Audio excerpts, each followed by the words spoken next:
Microphones. Am I on? Microphone's on? Great. Thanks, Josh, for presenting me. CRM, player retention, big buzzwords. Today we're going to talk about one of the main pillars of a proper CRM and retention strategy, which is the dynamics of player behavior. My name is Amit. Like any person with a head on shoulders, this is a picture of me 5 years ago, where I looked younger, nicer. As of today, 5 years, fast forward, one wife, one son, one dog, one mortgage, and a bunch more white hair, gray hair. One disclaimer, please excuse any English glitches I might have, because my accent might fool you, but I'm not American. I'm Israeli from Tel Aviv. It's just like I'm a chameleon. Whenever I come to a certain place, I tend to, adopt the accent. So excuse any grammatic glitches. My background is industrial engineering, a lot of data analysis and information systems. In my first role, what I did is a lot of consulting, data-driven consulting to B2C businesses on player retention, on customer retention. And then at a certain point, I pivoted into B2B marketing. And as of today, I'm head of marketing for Optimove. Hopefully, I'm doing a good job, so you guys should know what Optimove is. But just for the sake of it, so Optimove is a customer marketing cloud helping B2C brands maximize the value of their existing players. It's automated CRM, helping B2C brands get the most out of their existing customers using intelligent marketing. We work with over 200 brands, and more than bragging here, what I want to do is just to create some kind of credibility, so you believe what I'm just about to say. So let's get right to it. Why player retention? To quote John Getze from Kickside just a few minutes ago in one of the panels, if you do player acquisition without having a proper retention strategy in place, you're a fool. So the idea is what I want to do in this part of my presentation is just to make the business case and showcase some of the numbers on why it's worth investing in player retention. So just a few stats based on our research that we recently conducted. Existing customers account for between 60 to 80% of mature companies' revenues. Existing customers account for 3.7 times more monthly transactions. Existing customers have a 13% higher average transaction value. If that's not enough, let's go to some third-party agencies that also research the space. According to Bain & Company, a 5% increase in customer retention can lead to a profit increase of between 25 and 90%. Now, in the mobile gaming space, it's more closer to the 90% because the margins, the profit margins, are much higher than, say, retail, where they have inventory and a lot of other expenses. So we're talking about a very big profit increase. Companies that significantly invest in customer retention see a 20% revenue increase, according to Gartner. The profitability of selling to an existing customer is 60 to 70% versus 5 to 20 to new customers. And last but not least, if you're still not convinced, an increase of only 1% in returning customers will lead to an increase of 10% in overall revenue. Now, if there's someone in this room that still isn't convinced that customer retention is an important initiative, speak now or forever hold your silence. So we're all right. Let's continue. Before we run into investing in retention, and as I started, I said that it's very popular today, investing in CRM, and it became a very big buzzword. We need to make sure that we're aware of a few challenges. It's a crowded market out there. You're in the mobile gaming space. It's a great place to be at, but the entrance barriers are very low. There are a lot of publishers out there, and all of these publishers are fighting over the same players. Sometimes publishers are fighting themselves over the same player on reacquisition. So it's a very, very, very crowded market. Now let's talk about the players. We're talking about hyperactive millennials, Generation Z, X, Y, whatever you want. These are hyperactive players. they're on top of all of the trends. Their attention span is zero. They're intolerant to marketing communications, and everyone's trying to market to them. So what they see when we're all trying to market to them is this. Our challenge is to break through that clutter, is to make sure that they listen to us and hear what we want to say. Now, the way to do it, the way to structure a proper CRM strategy is what you see here. And this is where a lot of the publishers, a lot of the marketing agencies there get it wrong. They do it the other way around. First of all, get to know your customers, understand them. Who are your players? What are they doing there? How are they interacting with your game? Then interact with them, communicate with them, and only afterwards monetize. And it's very, it makes a lot of sense why people get this wrong, because the monetization, we're businessmen, we're here to make money. But before we're greedy and before we jump to making the money, let's do some research, let's do a thought process. And the first thing you want to ask yourselves before you invest in customer attention, before you invest in player attention, is do you actually know your customers in the context of your game, obviously? And the way to answer that question is having a dynamic segmentation process in place. Understanding who your different player personas are. So, in the second part of my presentation, which starts now, what I want to do is, based on a research that we conducted a couple weeks ago, talk about a few unique player personas and how we want to address them in terms of CRM strategy.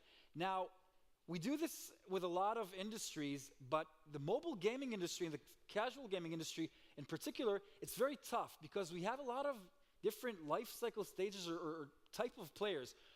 Paying players, non-paying players, churn, active, freebies, all of that stuff.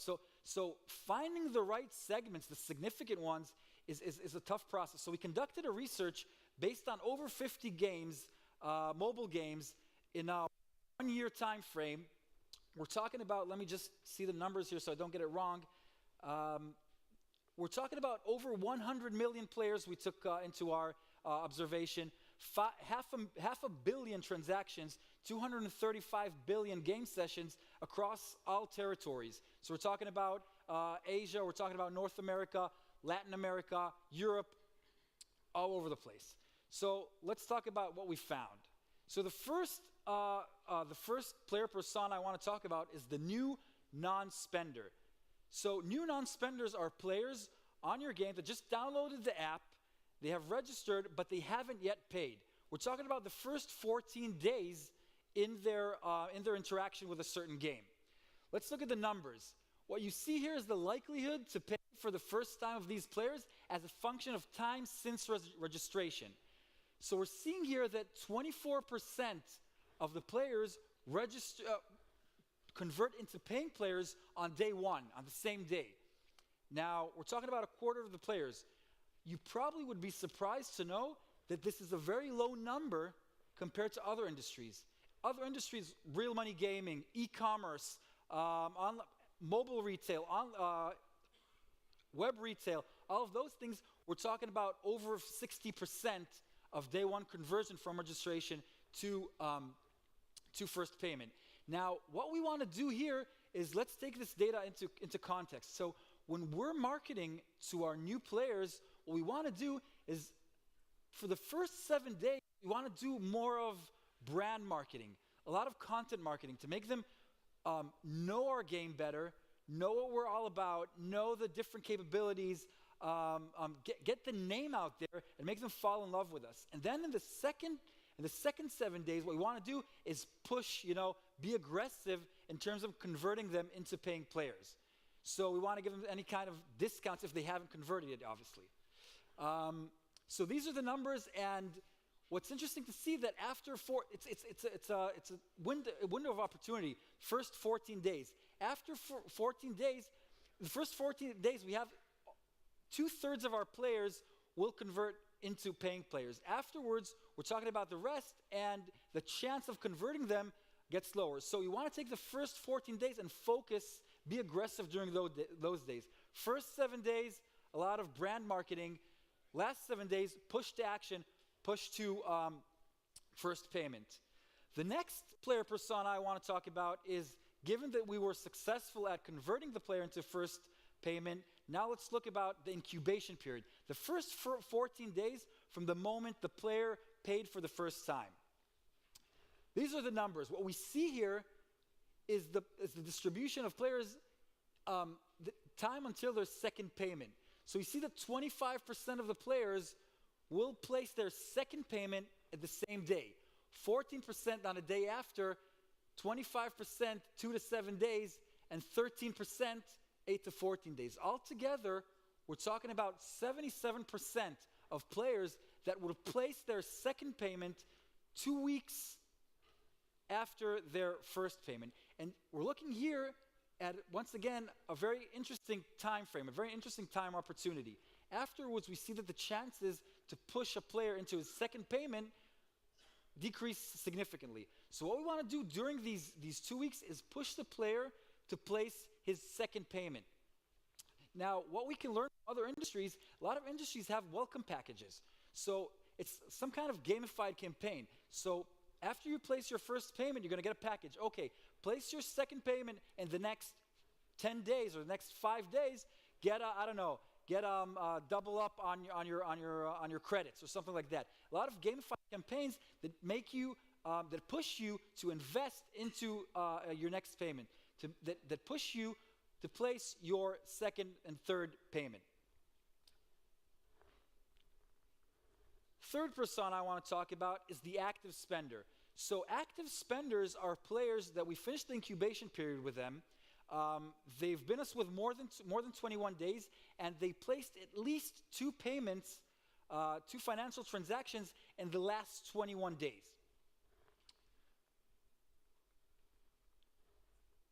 Now take a moment to look at this graph. This is a classic Pareto graph where we see percent of customers versus percent of revenue. I hope this doesn't surprise you, but across the industry, 5% of the players generate more than 50% of the revenues. People call them whales, people call them a lot of names out there for this group. But what this screams out is, if you don't have a VIP program in place, you must be insane. Because the cost of losing one of these 5% players is crazy. If they churn, we're in some kind of a problem. So what we want to do, based on this insight, is have some kind of predictive modeling in place of finding players that are likely to become one of these 5%, one of these VIPs, before they even know it. So once they register, okay, this one, based on historical data, could become a VIP, and push them proactively to this group, and make sure no one leaves this group. Now, an example for such campaigns is a lot of publishers have very unique Facebook groups for their VIPs. What we want to do with these players, with our VIPs, is make them feel exclusive. Make them be like an elite club. We want them to know that the publisher and the game brand appreciates their business. We want to create this exclusive club where that VIP's friends want to become part of that club as well. That's how we're going to be able to push players into that group.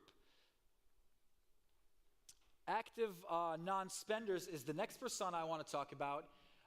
Active players which haven't paid for the past 21 days. Now, this is a very dangerous group, because this can either say, okay, these players are just about to churn, A, and B, it could also say that we have some problem with the game's economy.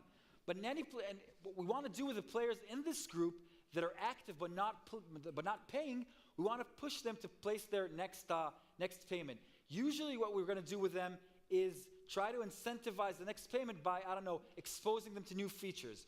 Trying to do a lot of things that will push them to the next payment, and once they place the next payment, they're much more likely to place further payments moving forward. Now let's talk about churn players, all right? Churn players are players that haven't paid or played for the past 21 days. This chart is very interesting. What we see here is the likelihood of making an additional payment as a function of seniority, days since first registration. This peaks after 90 days since registration, meaning the likelihood of bringing a player back to activity after 90 days is the highest, and then it deteriorates. Now, what's interesting here is that if a player, we'd want to see a different trend. So the longer the player is with us, the highly chance we have to retain him, to bring him back to activity. But there's a game fatigue. So sometimes people die, players churn. It happens. So we want to know that sometimes after 90 days, it's worth cross-selling them, pushing them to our next game, and not necessarily insisting on bringing them back to the same game. If they're within 90 days from registration, we still want to push them to come back and reactivate them.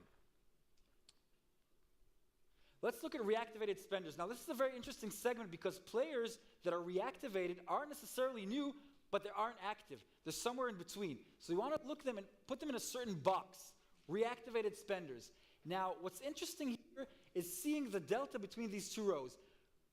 This purple-pink color is players that came back to activity by paying, and the yellow one is players that came back to activity after playing. They didn't place the payment, they just returned to play. Now, what we want to do is, as we see, this is the overtime activity rate, survival rate. So what we want to do is make sure that we get players back to the game as much as we can based on the call to action needs to be pay. We want to get them paying, and then that's the way we want to reactivate them. Otherwise, their likelihood to survive gets lower. Also, these are 1 week periods. So the first 4 weeks are critical. Afterwards, we get a stable trend. So the first 4 weeks, we need to re-incubate them to make sure that we get the most and make sure that they're with us for the long term. Once again, just to start summarizing, first of all, understand your players, then interact with them, and only last but not least, monetize. You need to be ready for a paradigm shift because being customer-centric, investing in CRM is a paradigm shift. It's not just going and doing it, it's restructuring the business, restructuring the way that you think internally. And don't forget that a 1% increase in returning customers could lead to an increase of 10% in overall revenue. Thank you very much.